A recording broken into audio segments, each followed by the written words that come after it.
Assalamualaikum warahmatullahi wabarakatuh.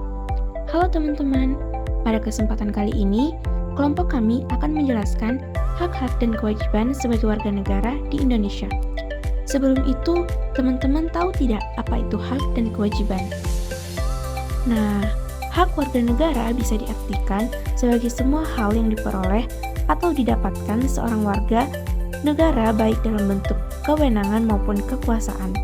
Sementara, kewajiban ialah hal-hal yang wajib dilakukan sebagai anggota masyarakat. Untuk mengetahui lebih lanjut, sekarang yuk simak video berikut. Uni, lihat saya kok siang baru panasnya gersang sekali. Kayaknya ini sekolah harus ditanam banyak pohon, apalagi tumbuhan deh. Itu deh panas sekali. Harus kini rekomendasikan ke OSIS untuk buat program kerja tanam pohon di sekolah. Betul. Tadi ku dengar berpendapat kok soal mau tuh sarankan program ke OSIS itu untuk menanam pohon. Menurutku sih ide bagus ya, karena tuh pendapat itu semua ditulis dan dijamin oleh pasal 28E Undang-Undang 1945 Asalkan tuh itu pendapatmu sopan dan bermanfaat. Pasal ini menegaskan pentingnya kebebasan berpendapat dalam sebuah masyarakat demokratis dan menjadi landasan hukum untuk perlindungan hak asasi manusia di Indonesia. Namun, kebebasan ini juga harus dilakukan dengan tanggung jawab dan tidak melanggar hak orang lain atau ketertiban umum. Iya, betul sekali Bagaimana kalau kita tulis saran terus kita kasih masuk di kotak saran? Boleh. Ayo, gas.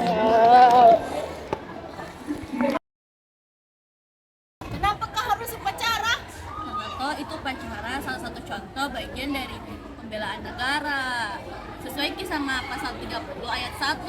Setiap warga negara itu wajib ikut dalam pertahanan negara. Gitu. Jangan malas-malas upacara. Teman-teman semua pasti bertanya, apa kaitannya dengan upacara bendera? Upacara bendera merupakan salah satu bentuk pembelaan negara dalam konteks non-militer.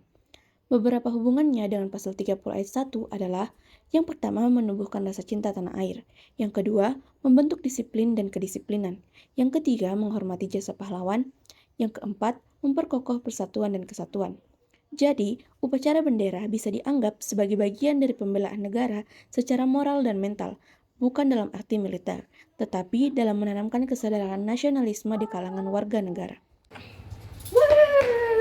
Lihat dulu ini, dapat ke brosur program beasiswa gratis untuk siswa yang mau lanjutkan kuliah, Kerennya.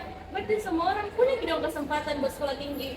Iyalah, karena setiap warga Indonesia itu wajib mendapatkan pendidikan sesuai pasal 31 Undang-Undang Dasar 1945. Nah, makanya pemerintah itu menyediakan ke sekolah negeri dan beasiswa supaya pendidikannya bisa diakses untuk semua orang. Berarti kita harus betul-betul belajar supaya bisa kita. Pasal 31 ayat 1 Undang-Undang Dasar 1945 menyatakan setiap warga negara berhak mendapatkan pendidikan. Artinya, setiap orang di Indonesia berhak untuk belajar dan mendapatkan ilmu tanpa terkecuali. Negara wajib menyediakan pendidikan yang layak, merata, dan berkualitas agar semua masyarakat bisa berkembang dan berkontribusi bagi bangsa. Pendidikan bukan hanya sekolah formal, tetapi juga bisa berupa pelatihan dan pembelajaran di luar sekolah.